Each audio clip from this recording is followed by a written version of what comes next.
Hi, ladies. Welcome to day 2. Day 2 is all about the yin and the yang. We're going to talk both energetics and strategy. And today's kind of a beefy day. So first thing this morning, I posted the energetic component. There is a meditation that's actually where you're going to start. So if you're tuning in, having not done that, you can either listen in or come back to me in a minute after you do that. So really, this is the time and space to create and craft this big, bold, beautiful vision for your life. The things that have come true when I have done this exercise are absolutely bananas. So just as kind of like a little bit of housekeeping, I am going to do the prize wheel, but because of technical difficulties, I am coming live on my phone instead of my computer, and that's where that little app is that picks the name. So I will post the 3 winners of the Starbucks gift card, both here in the group, and it will also go out in the email replay because we've had some really good people that are participating over email, which is fun. Mad props to, I want to give props to Pebbles and to Jenny for sending me back their answers that were just so beautiful and so enriching on what they want to do. Okay, so that's housekeeping. We're going to do prizes later. And then the other piece of housekeeping is you're going to hear during the meditation this super weird breath pattern that I'm doing. So I like to kind of give you a visual since you're just hearing it via audio. This is dynamic breath work that is going to quite literally pump the blood through your body, get you into your heart space, and filter out your lymphatic system. That's the method behind the madness. What it looks like when I cue it out is I'll say, raise your hands up nice and high. I know it's weird, just go with it. And then you're gonna pull it down. So palms up, and then you're gonna pull it down, and you're gonna breathe in and out of your nose, super fast, super hard. You might snot a little bit, it's all good. So in real time, I'll just give you a demo. It goes. So when you get to that part of the meditation, it's pretty early on. That's what's actually going on. So the way the meditation is set up is the first half of it is guided, and then the last part of it is just kind of like instrumental manifestation music, binaural beats in the background, so you can leave it on while you're writing. So you'll want something to write with as you're going through that meditation. Okay, so the reason this is important, and this is really where, I feel so fortunate because I really feel like before personal growth and development, I lived in more of that cynical camp. I lived in more of the camp of must be nice for them, can never happen for me, I'm not enough. All the negative, yucky, unworthiness talk that we give ourselves. And the reason that I am here today is because I have had other people, coaches, mentors, whether we've worked together directly in an actual space, but that have actually believed in me far before I ever believed in myself. And I always say, if I can send that gift forward, my work is done. My work is done, because the things that can transpire for you, I will be cheering you on till the cows come home, very much so.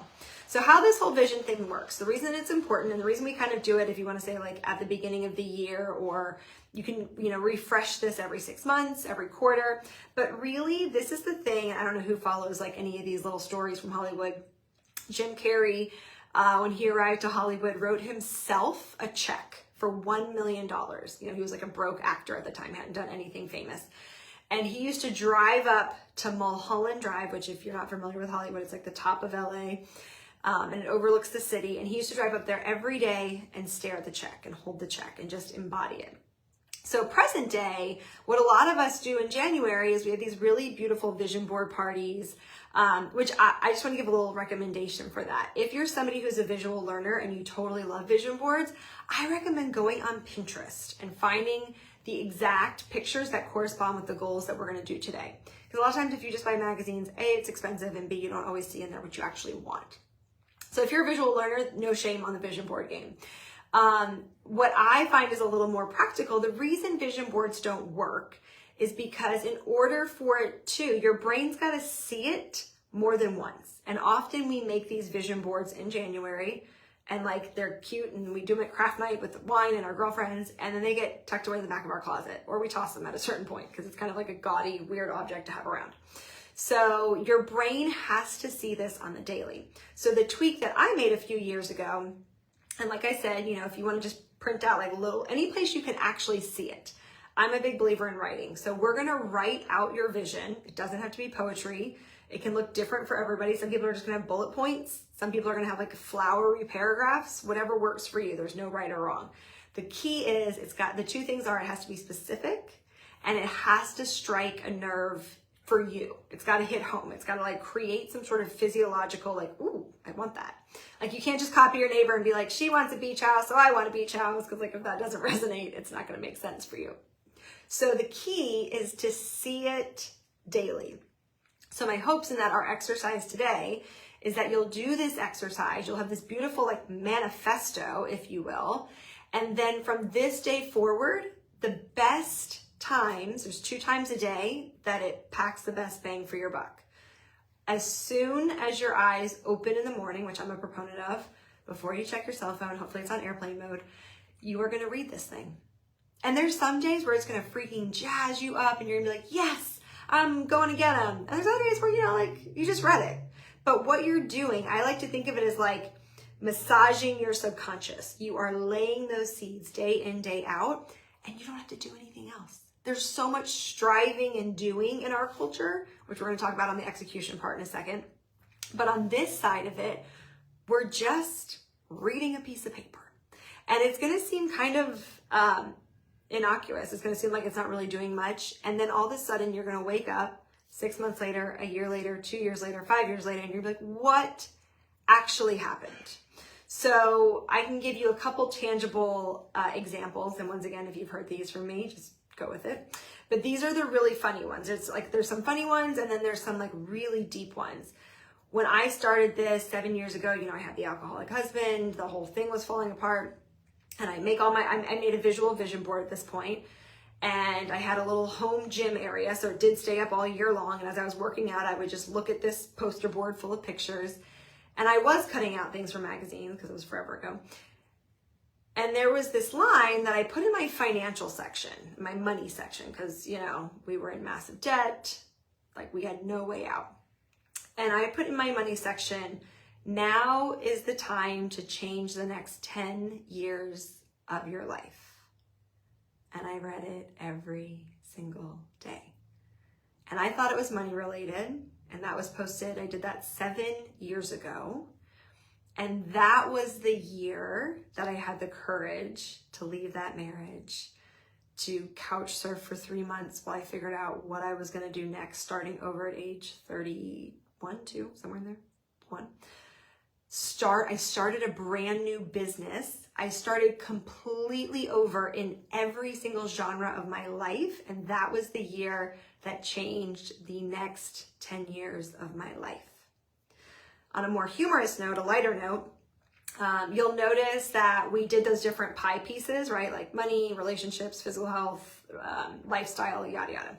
So in my lifestyle category, that same year, or maybe 2 years later, I don't know, somewhere in there, I like travel's a love language. And so I wrote that stuff down. Now, mind you, I am super broke. I am living with this incredible lesbian couple that took me in, and I rented a room from them. And I have like a mini fold-up desk in my room, $0, starting over. And I'm just plugging away at my business. And so I'm writing things like I want to be a world-class traveler. But I also wrote, okay, well, if I'm going to be a world-class traveler, then I probably should know other languages. Like I should probably know Italian so I can order some pasta. I should probably know French so I can like order a really beautiful glass of wine when I travel to Paris. But I didn't write that. I just wrote learn foreign languages. So I was like, that'll be cool. And the funny thing is I wrote that in January of 2019. And in March of 2019, I happened to meet my life partner, the incredible love of my life, Jake. And Jake just so happens to be from Denmark. Not like twice removed, not like his great-grandparents, like immigrated from Denmark. His whole family's back there. And Danish is a really hard language, as it turns out.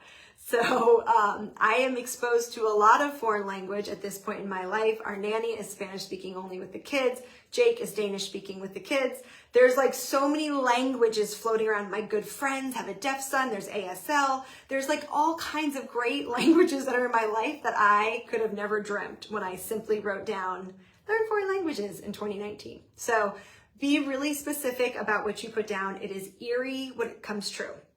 So that's my caveat for the energetics. Create space for that meditation. Create space in your day to write down this big, you owe it to yourself. It only takes like 15, 20 minutes when all is said and done. Like, you don't have to write poetry. You just want to write some stuff that you want in life.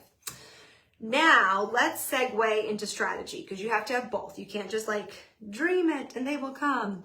The strategy piece, where this is going to lead us into from yesterday and then the meditation, is you wrote down all your little mile markers yesterday, things that you're like, oh, there's some gaps, or things I do want, things I don't want. Then you write out your vision. So what I like to do at that point, and you'll see these worksheets in our Google Drive that I'll give you access to. So there will be 2 worksheets and along with the meditation in the Google Drive. They're already posted. The first one says, write down 10 goals. And I like to vary these between all those different genres. So maybe like you don't want 10 business goals. You want like some relationships, some health, some like mental or spiritual stuff, some lifestyle, all the different components. So you can write those down. Then next to them, you want to write a deadline, because this is the strategy side. This is the side where you're writing out finite things. So let me also kind of put a caveat or another piece to the puzzle in here. There is a difference when you're doing this exercise between an intention and a goal. So an intention is really beautiful. And I'll give you 2 examples. So we have a lot of entrepreneurs in this group, a lot of creatives, a lot of people in sales and that sort of thing. So let's say your intention for the year, because this was mine last year, was I have a wait list of soul-aligned clients. That's great, right? But how do I actually do that? So that's the intention. The goal that I can write down that corresponds with that, the finite piece, is going to be, okay, I need to start showing up to in-person networking events twice a week. I need to post on social media 3 times a week. I need to send out a newsletter, whatever your little mile markers are for your business. Maybe if you're like in sales, you need to follow up with previous customers and clients, that sort of thing.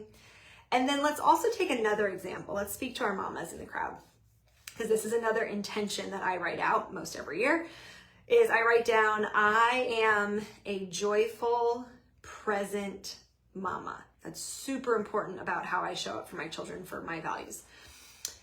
And so that's beautiful, but how do I actually tangibly do that? Well, if I am going to be joyful and present, that means I've got to do my best to get a decent amount of sleep. And I get it. We're in the toddler stage now, but we've done the infant stage and all the different lack of sleep things. So that means that like, I probably can't watch Netflix late night if I'm going to know that I'm going to be out multiple times with the kids or whatever it is. It means I need to be hydrated. Like, we're cranky when we're dehydrated. It means that I need to carve out intentional time, whether it's 10 minutes a day, an hour a day, of when I am truly all in on whatever the activity is that we're doing. So for me, what that looks like is I specifically designed my business, and this is different for everybody. That's what I'm saying. You can be a joyful, present parent in 10 minutes a day. It doesn't have to be this time spacious, but it is available. Know that that's a possibility also. So for me, I work between 8 a.m. and 1 p.m. And then I come home, my kids are napping, so I get like another hour or so of just admin work where I don't take calls because you never know what's going to happen. But then after that, from 3 p.m. on, I am completely in mom mode. We either go to the zoo, we play, we go for a walk, whatever the thing is. That's my joyful present mama time. So I have to intentionally schedule that in for it to actually happen. So that's kind of the difference between an intention and a goal. Okay, so that's that piece. So now we've got our 10. We've got our top 10. We've put some deadlines. Like maybe one of your goals is I want to pay off $8,000 of debt. And I know that I can do that within the first 6 months of the year. So I'll write down June 1st, check, done. Maybe one of them is, I want to take a family vacation to Europe this year. And that's probably going to happen in Q3. Like that's when might happen. So you write down like Q3. So that's what you're going to write down for your little deadlines. Now, this is the big piece. So we're reading this big, beautiful vision every day. You can do it first thing in the morning when your brain's still in those brain states. You can also do it right before you fall asleep. That's also another really great time to prime your subconscious. So those are your two golden hours, if you will. The other piece to this is now we've got this great big list, but in reality, you want to pick your top 3. You want to pick your big 3 of the year that truly are going to move the needle forward for what you want. And these can be any, like everyone's going to come in here with different stuff. Some people are more focused on business. Some people are more focused on their health this year, their free time. What I would recommend in this category is you don't want them conflicting. So if this is the year where you get really serious about your love life, like maybe like dating and partnership is a big deal for you this year, and you're like, this is the year I attract my dream partner.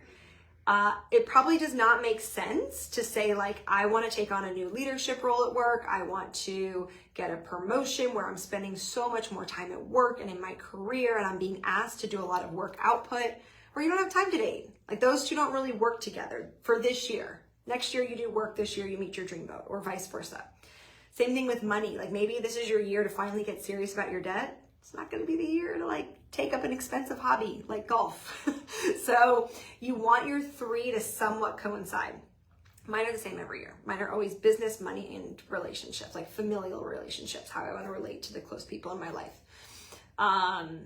So you're going to narrow it down to 10. You're going to narrow it down to 3. And then the last piece of this is now you've got your 3 and you're like, okay, this is no different than every other goal setting masterclass out there. What makes this one special and different is that you've got to actually implement them. And tomorrow we're going to talk about staying power and sticking power so that you don't just like peter out after a couple of weeks. But for today's purposes, I already want to get your mind working. When you pick those top 3, you've got to run it through 4 questions. This is also on the worksheet, so don't feel like you have to like scribble a bunch of notes. This is on your worksheet. You want to write down, who do I need to be in order to complete goal, and do it for each goal separately. So you write out each one. The second question is, what behaviors in my life do I need to expand upon, like increase? We already kind of did some of this yesterday, so that's like a hint into today. The third question is, what behaviors in my life do I need to limit or stop altogether that are infringing on these goals that I have for myself? And then the fourth question is, what are 3 mini daily activities I can do that will move the needle? Because that's the secret sauce, you guys. That's the whole punchline to this whole training and any other kind of self-development. It really comes down to the things that we do on the daily that are so easy to just overlook that actually add up in the long run. So if one of your goals is, what would be an example? One of your goals is business related. We'll go back to our entrepreneurs. Like you might not be able to commit to launching a podcast and being on all these different social media platforms and running a new advertising campaign on Facebook or something like that. But I bet something that you could do each day is find one way you can offer value on one platform, not all of them. Pick a platform, just one. That would be one. You can reach out to somebody and connect with them and learn more about them. Oh, this is so weird. Balloons are coming up. Gosh, speaking of Facebook, Facebook's like, don't mention any other platforms besides Facebook. You could do a follow-up call a day. You could check your schedule for any upcoming networking events in person, like those itty-bitty tasks that are going to make a difference in the long run. Okay. So that's our training for today. Make sure that you do the energetic visualization piece on your own. Find some quiet time, cup of tea, quiet writing, the whole thing. Then come back to this piece, and then you're going to hash out those other 2 worksheets inside of the Google Drive. I'll announce the winners. And to be considered for today's winners, because I'll do another batch tomorrow, that you will post your top 3 in the comment section of the day 2 post. So write your top 3, what you're going to do, and then you'll be entered for tomorrow's giveaway. All right. Have a beautiful day.